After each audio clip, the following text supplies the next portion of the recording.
wax ci lu soxal Ousmane Sonko xam ngeen ni rapport li nga xam moom mooy Cour des comptes daal na cay wax en tout cas yëkkati kàddu ci ni bu génnee loxo dina daal gémmiñ loolee nag la ki nga xamante ni moom mooy Mamadou Ibra Kane daal di ñëwaat la mu ca daal di yëkkati bokk na ci moom mënoon na cee bañ a communiquer waroon na bàyyi ñi nga xam ni ñoom ñoo yor wàllu woowee ñoom ñu waxaloon ko li nga xam ni moom mooy seen bopp en tout cas moo ngi ko daal di xamle ci jàkkaarloo bu mu doon am ak Maïmouna Ndour Faye ca 7TV Mamadou Ibra Kane ñu teewlu ko. effectivement gis naa la déclaration du premier ministre bi ngay wax bi may ñëw pour émission bi du point de vue de la forme man pour man mënoon na xaar. mu bañ a jël la primeur. waaw primeur bi mënoon na koo bàyyi la Cour des comptes parce que moom li mu waroon wax na ko en tant que premier ministre en se fondant sur le rapport de l'inspection générale des finances donc d'autant plus que moom ci boppam bi mu defee déclaration boobu au mois de septembre la woon dafa ne dañuy xaar nag Cour des comptes maanaam dëggal ko président de la République ci boppam ñëw jaaraat ci. N'oublie pas que même les partenaires techniques et financiers du Sénégal def nañu ay déclaration ne ñu ngi xaar maintenant li Cour des comptes di wax parce que li Cour des comptes di wax moom la ñuy jàpp ni loolu moo wér de manière définitive pour man du point de vue de la forme mën na ko bàyyi la Cour des comptes mu annoncé ko xam nga lu tax Cour des comptes dafa nekk institution boo xamante ni bu defee rapport am daf koy rendre public ni muy jébbalee rapport am au président de la République c'est-à-dire du xaar sax ba mu am keneen koo xamante ni daf ciy wax mais moom ci boppam mooy communiquer surtout que n'oublie pas bu ñu évoquer la Cour des comptes Maïmouna suñu xel dem ci beneen rapport bu am solo bi mu defoon sur la gestion de la pandémie à Covid-19 des fonds Covid ba mu indi vraiment coow bu bëree bëri bu ñu nee nag Cour des comptes boobu ñu ngi koy xaar def na rapport am ba jébbal la yow en tant que njiitu jëwriñ ñi et probablement président de la République nga gaawantu ne dinañu xam ne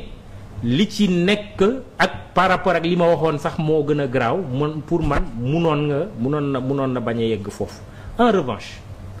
du point de vue fond Maïmouna man contre ma bu fekkente ni wér na que les chiffres dañ ko maquiller loolu wér na dañ ko maquiller ne suñu bor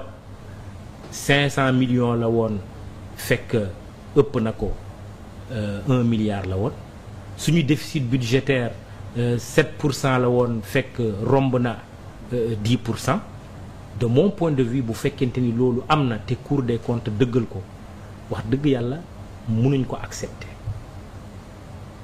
cela voudrait dire que pendant longtemps de 2019 à 2023 dañu toog di ñu nax di ñu gëmloo que bor bi maîtriser nañ ko que la signature du Sénégal est bonne et solvable que déficit budgétaire bi aussi taxu ko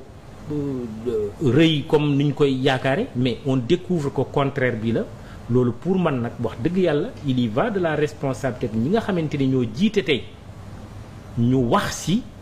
ba expliquer sénégalais yi naka la et de mon point de vue ñi fi nekkoon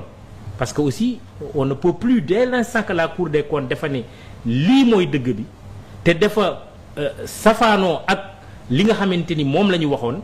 pour man ñi fi nekkoon war nañu expliquer sénégalais yi loolu naka la mën a amee pour moi c'est fondamental parce que information bi nga xamante ni sénégalais yi war nañ ko am sànq da nga commencer ak cette pensée du président Abdoulaye Wade le droit la liberté le droit pour parler de ça le droit à l'information pour moi c'est le minimum boo xamante ni yow mi nga xamante ni yow yaa yore réew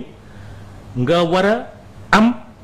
vis-à-vis de citoyen bi nga xamante ni yaa ko jiite. mais parce que moom moo la fat au-delà de ñi nga xam ne ñoom ñoo géré woon réew mi te Ousmane Sonko joxoñoon leen baaraam tamit lan moo ci responsabilité Cour des comptes bi nga xam ne dafay saytu li nga xam ne moom mooy la gestion des affaires publiques. Oui, tey bu loolu confirmé qu'est-ce qu'on fait des autres rapports de la Cour des comptes yi nga xam ne génnewuñu loolu il risque d'y avoir un problème. D'autant plus que nee nañu Cour des comptes ba 2022 saytu na maanaam ni ñu yoree les finances et à chaque fois que bu xoolee certes dina relever fii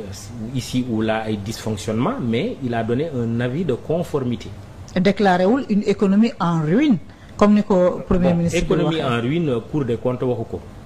premier ministre moo ko wax. C'est une déclaration boo xamante ni qui peut correspondre à la réalité comme ça peut être une déclaration purement politique.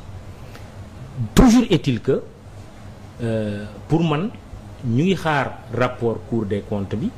mu wax ñu mais débat bi nga engagé effectivement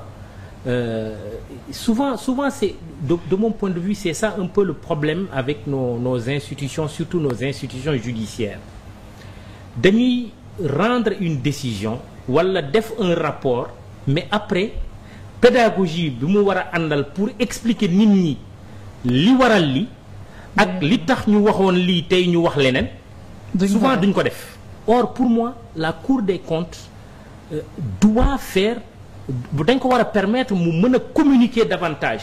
avec les Sénégalais, avec aussi les partenaires du Sénégal, parce qu'au-delà de l'État du Sénégal, des Sénégalais, il y a aussi les partenaires du Sénégal. Parce que si les partenaires du Sénégal se rendent compte qu'en réalité, ñoom li ñu leen joxoon comme chiffre. dañ leen gruger. Et ñoom ci seen bopp d'ailleurs, parce que débat bi nga posé c'est un débat assez large. Même la Banque mondiale, le Fonds monétaire ak yu mel noonu dañuy saytu ñoom tamit. Suñuy économie ak suñuy finance léeg-léeg ils ont même des informations peut-être que nous n'avons pas mais naka la loolu mën demee pendant des années et des années te kenn du wax ne lii du dëgg.